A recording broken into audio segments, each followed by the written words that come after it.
ಕೇಳುಗರೆ ನಮಸ್ಕಾರ. ಈ ಬದುಕುವುದು ಎಂದರೆ ಏನು ಅಂತ ಭಾಳಷ್ಟು ಜನ ಯೋಚನೆ ಮಾಡೋದಿಲ್ಲ.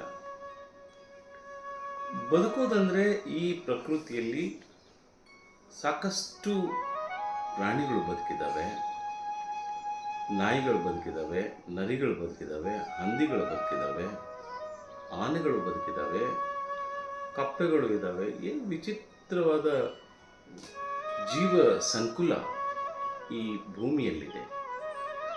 ಅವು ಎಲ್ಲಗಳಿಗಿಂತ ಭಿನ್ನವಾಗಿರ್ತಕ್ಕಂಥ ಮನುಷ್ಯನೂ ಕೂಡ ಬದುಕಿದ್ದಾನೆ.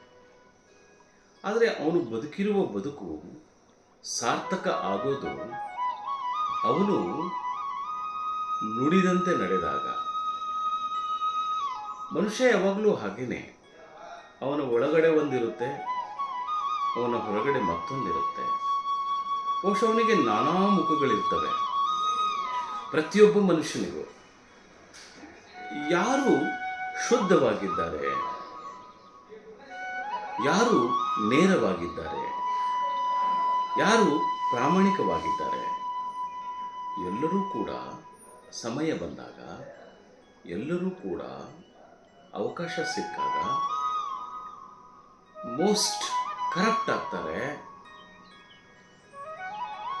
ಇಲ್ಲ ಸಲ್ಲದ ಹಾದಿಯನ್ನು ತುಳಿಯೋದಕ್ಕೂ ಹೇಸದ ಮನಸ್ಥಿತಿಯನ್ನು ಹೊಂದುತ್ತಾರೆ ಅಂತಕ್ಕಂಥದ್ದು. ಹಾಗಾಗಿ ಬರೆದಂತೆ ಬದುಕಬೇಕು, ಬದುಕಿದಂತೆ ಬರೆಯಬೇಕು. ಅದು ಎಲ್ಲರಿಂದಲೂ ಸಾಧ್ಯವಾಗದ ಮಾತು. ಅದು ಕೇವಲ ಬುದ್ಧನಿಗೆ ಮಾತ್ರ ಸಾಧ್ಯವಾದ ಹಾದಿ. ಯಾಕಂದರೆ ನಾನು ಬರೆದಂತೆ ಬದುಕದಿದ್ದರೆ ನನಗೆ ನನ್ನ ಕುಟುಂಬದಲ್ಲಿ, ನನ್ನ ಪರಿಸರದಲ್ಲಿ, ನನ್ನ ನೆರೆಹೊರೆಯರಲ್ಲಿ, ನನ್ನ ವಿದ್ಯಾರ್ಥಿಗಳಲ್ಲಿ, ನನ್ನ ಸುತ್ತಲ ಜನರಲ್ಲಿ ಗೌರವ ಸಿಗುವುದಿಲ್ಲ. ಈ ಗೌರವ ಅಂತಕ್ಕಂಥದ್ದು, ಮರ್ಯಾದೆ ಅಂತಕ್ಕಂಥದ್ದು ಭಾಳ ಮುಖ್ಯವಾಗಿರ್ತಕ್ಕಂಥದ್ದು. ನಾವು ಯಾವಾಗಲೂ ಕೂಡ ಅದನ್ನು ಅನುಭವಿಸ್ತಾ ಇರ್ತೀವಿ, ಅದರ ಅನುಭೂತಿಯನ್ನು ಪಡಿತಾ ಇರ್ತೀವಿ. ನಮ್ಮ ಮನೆಗಳಲ್ಲಿ ಸಣ್ಣ ಸಣ್ಣ ಜಗಳಗಳಾದರೆ ನಮ್ಮ ನೆರೆಹೊರೆಯರು ನಮ್ಮನ್ನು ಕೀಳಾಗಿ ನೋಡ್ತಾರೆ. ಆದರೆ ಈ ಜಗಳಗಳಿಗೆ ಕಾರಣನಾದರೂ ಏನು? ಬಹುಶಃ ಎಲ್ಲೋ ನಮ್ಮಲ್ಲಿ ದೋಷಗಳಿರ್ತವೆ, ಎಲ್ಲೋ ನಮ್ಮಲ್ಲಿ ತಪ್ಪುಗಳಿರ್ತವೆ. ಆ ತಪ್ಪುಗಳನ್ನು ನಾವು ತಿದ್ದುಕೊಳ್ಳದೇ ಇದ್ದರೆ ಸ್ವತಃ ನಮ್ಮ ಮನೆ ಮಕ್ಕಳೇ ನಮಗೆ ಗೌರವವನ್ನು ಕೊಡೋದಿಲ್ಲ.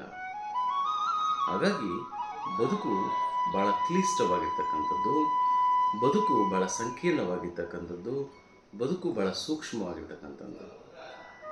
ಈ ಸಂಬಂಧಗಳು ಅದರ ಜೊತೆಗೆ ತಳಕಾಗ್ತಾ ಇರ್ತವೆ.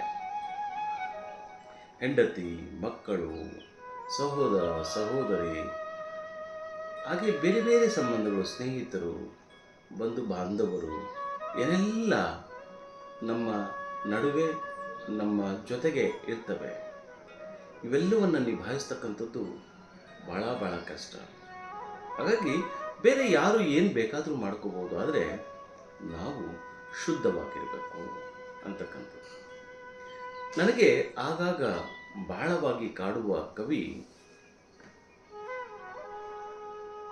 ಅವರ ಪದ್ಯ ಹೀಗಿದೆ: ನನ್ನ ದೇಹದ ಬೂದಿ ಗಾಳಿಯಲ್ಲಿ ತೂರಿ ಬಿಡಿ, ಹೋಗಿ ಬೀಳಲಿ ಭತ್ತ ಬೆಳೆಯುವಲ್ಲಿ. ದಿನಕರ್ ದೇಸಾಯಿ ಅವರು. ಹಾಗೆಯೇ ಈಶ್ವರ್ ಸಣಕಲ್ಲ ಅಂತಕ್ಕಂಥ ಒಬ್ಬ ಮಹಾಕವಿ, ಅವರು ತಮ್ಮ ಪದ್ಯದಲ್ಲಿ ಬಹಳ ಅದ್ಭುತವಾದ ಕೆಲವು ಜೀವನದ ಸತ್ಯಗಳನ್ನು ಹೇಳಿದ್ದಾರೆ. ಜಗವೆಲ್ಲ ನಗುತ್ತಿರಲಿ, ಜಗದಳು ನನಗಿರಲಿ, ನಾನಕ್ಕೂ ಜಗಬಳಲು ನೋಡಬಹುದೇ. ಸೊ ಜಗತ್ತು ಭಾಳ ಸಂತೋಷವಾಗಿರಲಿ, ಆ ಜಗತ್ತು ಸಂತೋಷ ಪಡೋದನ್ನು, ಆ ಕಷ್ಟ ಎಲ್ಲ ನನಗೆ ಬರಲಿ ಅಂತಕ್ಕಂಥ ಮಾತನ್ನು ಹೇಳ್ತಾರೆ.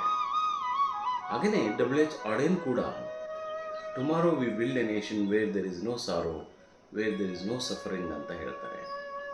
ಕಷ್ಟ, ಸಂಕೀರ್ಣತೆ ಇವು ಯಾವುದೇ ಇರತಕ್ಕಂಥ ಒಂದು ಹೊಸ ನಾಡನ್ನು ನಾವು ಮುಂದೆ ಕಟ್ಟೋಣ ಅಂತಕ್ಕಂಥದ್ದು.